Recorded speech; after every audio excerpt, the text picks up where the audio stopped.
Hello বন্ধুরা, welcome to my channel. তোমরা অনেকে রিকোয়েস্ট করেছো ন্যারেশন চেঞ্জের যেন পার্ট 2টা দেওয়া হয়, তো আজকে পার্ট 2 নিয়ে চলে আসলাম। তোমরা অনেক রিকোয়েস্ট করেছো, তাই আজকের ক্লাসটা তোমাদেরকে দিচ্ছি। আজকে তোমাদেরকে অ্যাসার্টিভ সেন্টেন্সের ডাইরেক্ট থেকে ইনডাইরেক্ট বানানো শেখাবো। তো চলো আজকেও আমরা খুব সহজে ডাইরেক্ট থেকে ইনডাইরেক্ট বানানো শিখে নিই। পার্ট 1-এর ক্লাসে তোমরা শিখে এসেছো reporting speech, reported speech, reporting verb এবং রিপোর্টেড ভার্ব কি, এগুলো কিন্তু জানতেই হবে, তবে কিন্তু ন্যারেশন চেঞ্জ করা সম্ভব, তাছাড়া কিন্তু সম্ভব নয়। তো এটা জানতেই হবে কিন্তু। তো আজকে যারা নতুন শিক্ষার্থী জয়েন হয়েছে আজকের ক্লাসে, তো তাদের জন্য আবারও একবার এগুলো আমি বলে দিচ্ছি, তোমাদের বুঝতে যাতে সুবিধা হয় সেই জন্য। চলো আমরা একটা উদাহরণ ফলো করি। সুনীল স্যাট আই প্লে ফুটবল। এখানে প্রথমে যে অংশটা দেখতে পাচ্ছি সুনীল স্যাট, এটাকে বলা হয় রিপোর্টিং স্পিচ। ইনভার্টেড কমার ভিতরে যে অংশটা আমরা দেখতে পাচ্ছি আই প্লে ফুটবল, এটাকে বলা হয় রিপোর্টেড স্পিচ। Okay fine. এবার একটু লক্ষ্য করো, প্রথম অংশে আমরা একটা ভার্ব দেখতে পাচ্ছি সেট, তো এটাকে বলা হয় রিপোর্টিং ভার্ব। আর ইনভার্টেড কমার ভিতরে দেখো একটা আমরা ভার্ব দেখতে পাচ্ছি প্লে, এটাকে বলা হয় রিপোর্টেড ভার্ব। এই চারটা জিনিস সম্পর্কে জ্ঞান রাখতেই হবে, তবে কিন্তু ডাইরেক্ট থেকে ইনডাইরেক্ট বানানো সম্ভব। তো আশা করি তোমরা এই চারটে জিনিস বুঝতে পেরেছো। আমরা প্রথম যে অংশটা পাচ্ছি এটাকে বলছি রিপোর্টিং স্পিচ। দ্বিতীয় যে অংশটা পাচ্ছি অর্থাৎ ইনভার্টেড কমার ভিতরে যে অংশটা পাচ্ছি এটাকে বলা হচ্ছে রিপোর্টেড স্পিচ। রিপোর্টিং স্পিচ এর মধ্যে একটা ভার্ব দেখতে পাচ্ছি সেট, এটাকে বলা হচ্ছে রিপোর্টিং ভার্ব। আর রিপোর্টেড স্পিচ এর মধ্যে একটা ভার্ব দেখতে পাচ্ছি প্লে, এটাকে বলা হচ্ছে রিপোর্টেড ভার্ব। চলো এবার আমরা জেনে নিই ডাইরেক্ট থেকে ইনডাইরেক্ট বানানোর নিয়মগুলো। আমরা যদি রিপোর্টিং স্পিচ এর মধ্যে সেট দেখতে পাই, তাহলে সেই ক্ষেত্রে ইনডাইরেক্ট করার সময় আমরা রিপোর্টিং স্পিচের মধ্যে যে অংশটুকু পাবো সেইটুকুই লিখে ফেলবো। এরপর আমরা কমায় ইনভার্টেড কমা তুলে দিয়ে দ্যাট ব্যবহার করব। এরপরে আমাদেরকে সাবজেক্ট পরিবর্তন করতে হবে। তো সাবজেক্ট পরিবর্তন করার জন্য আমরা একটা সহজ ট্রিক অবলম্বন করব, সান 1 2 3, যেটা তোমরা গত ক্লাসে শিখে এসেছো। এখানে এস এ সাবজেক্ট, ওতে অবজেক্ট, এন এ নো চেঞ্জ, 1 এ ফার্স্ট পারসন, 2-তে সেকেন্ড পারসন, 3-তে থার্ড পারসন। তো এখানে সাবজেক্টগুলো কিভাবে পরিবর্তন হবে সেটা তোমাদেরকে গত ক্লাসে বলেছি, আবারও বলে দিচ্ছি। এখানে ফার্স্ট পারসন সবসময় চেঞ্জ করতে হবে রিপোর্টিং স্পিচ এর সাবজেক্টের ওপর নির্ভর করে। সেকেন্ড পারসন এটা চেঞ্জ করতে হবে সবসময় রিপোর্টিং স্পিচ এর অবজেক্টের ওপর নির্ভর করে। থার্ড পারসন এটার কোনো চেঞ্জ হবে না, এনে নো চেঞ্জ। সাবজেক্টের পরিবর্তন হয়ে গেলে এরপরে কিন্তু আমাদেরকে টেন্সের পরিবর্তন করতেই হবে। এই কথাটা ভালোভাবে তোমাদেরকে একটু মাথায় রাখতে হবে। যদি আমরা রিপোর্টিং স্পিচ এর মধ্যে রিপোর্টিং ভার্বটা সেট পাই, তাহলে সেই ক্ষেত্রে আমরা টেন্সের পরিবর্তন করবই করব। তো চলো আমরা জেনে নিই টেন্সের পরিবর্তন কিভাবে করতে হবে। দেখো আমাদের স্ক্রিনে একটা চার্ট চলে এসেছে। ডু বা ডাজ দেখতে পেলে সেই ক্ষেত্রে আমরা ডিড ব্যবহার করব। অ্যাম ইজ আর দেখতে পেলে সেই ক্ষেত্রে আমরা ওয়াজ বা ওয়ার ব্যবহার করব। যদি হ্যাভ হ্যাজ দেখতে পাই সেই ক্ষেত্রে হ্যাড ব্যবহার করব। যদি হ্যাভ বিন বা হ্যাজ বিন দেখতে পাই সেই ক্ষেত্রে হ্যাড বিন ব্যবহার করব। যদি ডিড দেখতে পাই সেই ক্ষেত্রে হ্যাড ডান ব্যবহার করব। যদি ওয়াজ বা ওয়ারকে দেখতে পাই সেই ক্ষেত্রে ওয়াজ হ্যাড বিন বা ওয়ার হ্যাড বিন ব্যবহার করতে হবে। যদি হ্যাডকে দেখতে পাই সেই ক্ষেত্রে হ্যাডই ব্যবহার হবে।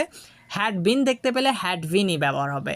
স্যাল বা উইলকে দেখতে পেলে উড বা শুডের ব্যবহার হবে। তো এখানে আমি সবগুলো আর পড়ছি না, তোমরা চার্টে দেখতেই পাচ্ছ কোথায় কি ব্যবহার করতে হবে। এর সাথে আমাদেরকে আরও একটা চার্ট মাথায় রাখতে হবে, সেটা হচ্ছে যদি আমরা নাও দেখতে পাই সেই ক্ষেত্রে দ্যান ব্যবহার করব। যদি দিস দেখতে পাই সেই ক্ষেত্রে আমরা দ্যাট ব্যবহার করব। যদি এই দিসকে দেখতে পাই সেই ক্ষেত্রে আমরা দোজ ব্যবহার করব। যদি টুডে দেখতে পাই সেই ক্ষেত্রে আমরা দ্যাট ডে ব্যবহার করব। ইয়েস্টারডে এটা দেখতে পেলে আমরা দ্য প্রিভিয়াস ডে ব্যবহার করব।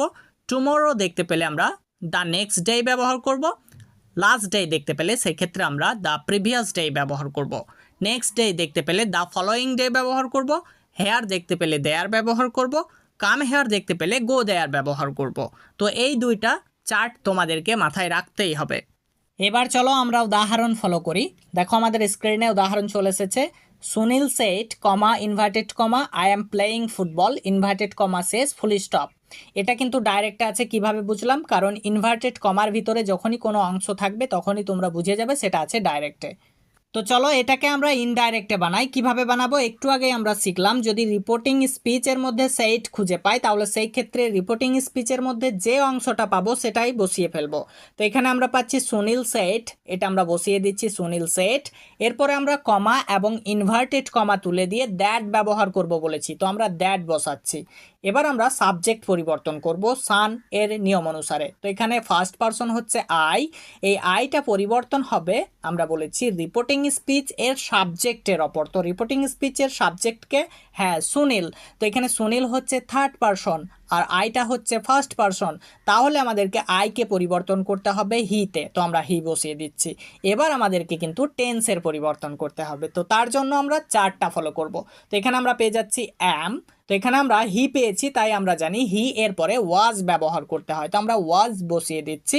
এরপরে যেটা আছে সেটা বসিয়ে দিচ্ছি প্লেয়িং ফুটবল, তাহলে হয়ে যাচ্ছে Sunil shed that he was playing football. Direct থেকে ইনডাইরেক্ট বানানোর সময় কখন আমরা টেন্সের পরিবর্তন করব চলো এটা জেনে নিই। যদি কোনো রিপোর্টিং স্পিচ এর মধ্যে রিপোর্টিং ভার্বটা সেট বা সেট টু থাকে সেই ক্ষেত্রে আমাদেরকে টেন্সের পরিবর্তন করতেই হবে, এই কথাটা একটু ভালোভাবে মাথায় রাখবে। তো এই উদাহরণের মধ্যে কিন্তু আমরা সেট পেয়েছি, সেই জন্য কিন্তু টেন্সের পরিবর্তন হয়েছে। তাহলে যখন রিপোর্টিং ভার্বটি পাস্টে থাকবে তখন কিন্তু আমাদেরকে টেন্সের পরিবর্তন করতে হবে, এই কথাটা যেন মাথায় থাকে। নেক্সট উদাহরণ দেখো, Rana said I have played football. এবার এটাকে আমরা ইনডাইরেক্টে বানাবো। তো রিপোর্টিং স্পিচ এর মধ্যে সেটকে দেখতে পাচ্ছি, এই জন্য আমরা রিপোর্টিং স্পিচের যেটুকু অংশ পাবো সেটা আমরা হুবহু বসিয়ে ফেলবো। তো রানা সেট আমরা বসিয়ে নিলাম। এরপরে আমাদেরকে কমা এবং ইনভার্টেড কমা তুলে দিতে হবে, নিয়ে তার পরিবর্তে দ্যাট ব্যবহার করতে হবে। তো দ্যাট বসিয়ে দিচ্ছি। এবার আমাদেরকে সাবজেক্ট পরিবর্তন করতে হবে সান এর নিয়ম অনুসারে। তো এখানে আই হচ্ছে ফার্স্ট পারসন, আই সবসময় ফলো করবে রিপোর্টিং স্পিচ এর সাবজেক্টকে। তো এখানে রিপোর্টিং স্পিচ এর সাবজেক্ট হচ্ছে রানা, রানা হচ্ছে থার্ড পারসন, এই জন্য আইটাকে পরিবর্তন করতে হবে হিতে, তো আমরা হি বসিয়ে দিচ্ছি। এবার কিন্তু টেন্সের পরিবর্তন করতে হবে। টেন্সের পরিবর্তন করার জন্য চারটা ফলো করো, যেখানে আমরা হ্যাভ হ্যাজ দেখতে পাবো সেগুলো হ্যাডে পরিবর্তন করতে হবে। তো এই হ্যাভকে আমাদেরকে হ্যাডে পরিবর্তন করতে হবে, তো হ্যাড বসিয়ে দিচ্ছি। এরপরে প্লেড ফুটবল, তাহলে হয়ে যাচ্ছে Rana said that he had played football. Next উদাহরণ দেখো, the farmer said I shall come here. এটাও আমরা খুব সহজে ইনডাইরেক্টে বানাবো। তো তোমরা আবারও একটু লক্ষ্য করো, রিপোর্টিং স্পিচ এর মধ্যে আবারও আমরা সেটকে দেখতে পাচ্ছি, তাই আমরা রিপোর্টিং স্পিচের যেটুকু অংশ দেখতে পাচ্ছি সেটা হুবহু লিখে ফেলবো। The farmer set, okay fine, comma inverted কমা তুলে দেব, নিয়ে দ্যাট ব্যবহার করব, দ্যাটকেও বসিয়ে দিচ্ছি। এবার কিন্তু আমাদেরকে সাবজেক্টের পরিবর্তন করতে হবে সান এর নিয়ম অনুসারে। তো এখানে আই হচ্ছে ফার্স্ট পারসন, আই সবসময় ফলো করবে রিপোর্টিং স্পিচ এর সাবজেক্টকে। তো এখানে রিপোর্টিং স্পিচের সাবজেক্ট হচ্ছে দ্য ফার্মার, দ্য ফার্মার হচ্ছে থার্ড পারসন, এই জন্য আমাদেরকে আইকে হিতে পরিবর্তন করতে হবে। তো হি বসিয়ে ফেলছি। এবার আমাদেরকে টেন্সের পরিবর্তন করতে হবে, তার জন্য চারটা ফলো করব। তোমরা একটু লক্ষ্য করো, যেখানে আমরা স্যাল বা উইলকে দেখতে পাবো সেখানেই উড বা শুডে পরিবর্তন করতে হবে। তো স্যাল থাকলে উডে পরিবর্তন হবে, উইল থাকলে শুডে পরিবর্তন হবে। তো আমরা যেহেতু স্যাল পেয়েছি তাই আমরা এটা উডে পরিবর্তন করব।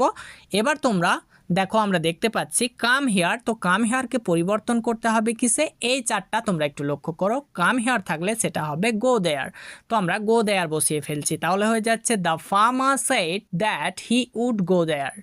নিয়ম 2, যদি কোনো সেন্টেন্সের মধ্যে সেড টু খুঁজে পাই তাহলে তার পরিবর্তে আমরা টোল্ড ব্যবহার করব, কমা ইনভার্টেড কমা তুলে দিয়ে দ্যাট ব্যবহার করব। সাবজেক্টের পরিবর্তন হবে সান 1 2 3 এর নিয়মেই। এরপরে আমাদেরকে টেন্সের পরিবর্তন করতে হবে এই চারটার মাধ্যমে। চলো আমরা কিছু উদাহরণ ফলো করি। He said to me I am going to college now. এটাও আমরা খুব সহজে ইনডাইরেক্টে বানাবো। তো হি বসিয়ে নিচ্ছি। এরপরে আমরা সেড টু পাচ্ছি, তো তার পরিবর্তে কিন্তু আমরা টোল্ড ব্যবহার করব বলেছি, তো টোল্ড বসিয়ে নিলাম। এরপরে মি পাচ্ছি, মি বসিয়ে দিচ্ছি। কমা ইনভার্টেড কমা তুলে দিয়ে দ্যাট ব্যবহার করতে হবে, দ্যাট বসিয়ে নিলাম। এরপর আমাদের সাবজেক্টের পরিবর্তন করতে হবে সান 1 2 3 এর নিয়মেই। তো এখানে আই হচ্ছে ফার্স্ট পারসন, আই সবসময় ফলো করবে রিপোর্টিং স্পিচ এর সাবজেক্টকে। তো এখানে হি হচ্ছে রিপোর্টিং স্পিচের সাবজেক্ট, হি হচ্ছে থার্ড পারসন, এই জন্য আই পরিবর্তন হবে হিতে, হি বসিয়ে নিলাম। এরপরে একটু লক্ষ্য করো আমাদেরকে টেন্সের পরিবর্তন করতে হবে। তো এখানে অ্যাম দেখতে পাচ্ছি, তো অ্যামটা আমাদেরকে ওয়াজে পরিবর্তন করতে হবে, কারণ হি এরপরে ওয়াজ ব্যবহার করতে হয়, আমরা সকলেই জানি। Okay fine. এরপরে গো টু কলেজ বসিয়ে নিলাম। এরপরে একটু লক্ষ্য করো আমরা দেখতে পাচ্ছি নাও, তো নাওটা আমাদেরকে পরিবর্তন করার জন্য এই চারটা একটু ফলো করতে হবে। যেখানেই আমরা নাও দেখতে পাবো তার পরিবর্তে আমরা দেন ব্যবহার করব, তাহলে হয়ে যাচ্ছে he told me that he was going to college then. Next উদাহরণ দেখো, I said to my friend she is doing the work. এটাও খুব সহজে আমরা ইনডাইরেক্ট বানাবো। তো এখানে আই বসে যাবে, তারপরে পাচ্ছি সেড টু, এর পরিবর্তে আমাদেরকে টোল্ড ব্যবহার করতে হবে, টোল্ড বসিয়ে নিচ্ছি। এরপরে পাচ্ছি মাই ফ্রেন্ড বসে যাবে। এরপরে আমাদেরকে কমা ইনভার্টেড কমা তুলে দিয়ে এর পরিবর্তে দ্যাট ব্যবহার করতে হবে, তো দ্যাটকে বসিয়ে নিচ্ছি। এরপর সাবজেক্টের পরিবর্তন করতে হবে সান 1 2 3 এর নিয়মে। তো তোমরা একটু লক্ষ্য করো এখানে সি হচ্ছে থার্ড পারসন, আর আমরা সান 1 2 3 এর নিয়মে শিখেছি থার্ড পারসন অর্থাৎ নো চেঞ্জ, এর কোনো পরিবর্তন হবে না। তো সি থাকবে, সি এর কোনো পরিবর্তন হবে না। ওকে ফাইন, সি বসিয়ে নিলাম। এরপরে একটু লক্ষ্য করো টেন্সের পরিবর্তন করতে হবে। তো এখানে আমরা পাচ্ছি ইজ, তাহলে ইজ পরিবর্তন হবে ওয়াজে, তো আমরা ওয়াজ বসিয়ে নিচ্ছি। এরপরে ডুইং দ্য ওয়ার্ক বসিয়ে দেব, তাহলে হয়ে যাচ্ছে I told my friend that she was doing the work. Next উদাহরণ দেখো, he said to me you are my teacher. এটাও খুব সহজে আমরা ইনডাইরেক্টে বানাবো। তো হি বসিয়ে দিচ্ছি। এরপরে আমরা সেড টু দেখতে পাচ্ছি, এর পরিবর্তে টোল্ড ব্যবহার করব, টোল্ড বসিয়ে নিলাম। এরপর মি বসে যাবে, কমা ইনভার্টেড কমা তুলে দিয়ে দ্যাট ব্যবহার করতে হবে, দ্যাট বসিয়ে নিলাম। এরপরে সাবজেক্টের পরিবর্তন হবে সান 1 2 3 এর নিয়মেই। তো আমরা বলেছি সেকেন্ড পারসন সবসময় চেঞ্জ হবে রিপোর্টিং ভার্বের অবজেক্টের ওপর নির্ভর করে। তো এখানে ইউ সবসময় ফলো করবে অবজেক্ট মিকে। তো এখানে মি হচ্ছে ফার্স্ট পারসন, ইউ হচ্ছে সেকেন্ড পারসন, তাই এটা পরিবর্তন হবে আই। এবার আমরা টেন্সের পরিবর্তন করব। তো এখানে আর দেখতে পাচ্ছি, যেখানেই আমরা অ্যাম ইজ আর দেখতে পাবো সেটা ওয়াজ বা ওয়ারে পরিবর্তন করতে হবে। তো আমরা আই এরপরে ওয়াজ ব্যবহার করব, তো এটা ওয়াজে পরিবর্তন করতে হবে। এরপরে তোমরা একটু লক্ষ্য করো, দেখতে পাচ্ছি মাই একটা পজেসিভ কেস, এটা সব সময় ফলো করবে হি, অর্থাৎ রিপোর্টিং স্পিচ এর সাবজেক্টকে। তাহলে এখানে হি হচ্ছে থার্ড পারসন, তাহলে এর যদি আমরা পজেসিভ কেস ব্যবহার করি তাহলে হয়ে যাবে হিজ। ওকে আমরা হিজ বসিয়ে দিচ্ছি, এরপর আমরা টিচার বসিয়ে ফেলবো, তাহলে হয়ে যাচ্ছে he told me that I was his teacher. তোমরা যদি কেউ জিরো থেকে ইংরেজি শিখতে চাও তাহলে আমাদের অ্যাপটি কিনতে পারো, সেখানে স্পোকেন ইংলিশ গ্রামার এবং ইংরেজি রিডিং শিখতে চাইলে সেটাও তোমরা শিখতে পারবে এই অ্যাপটি থেকে।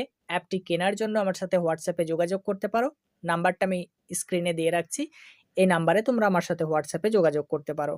দেখো আমরা আরও দুইটি উদাহরণ দেখতে পাচ্ছি। Sunil said I play football, Sunil said I have been playing football.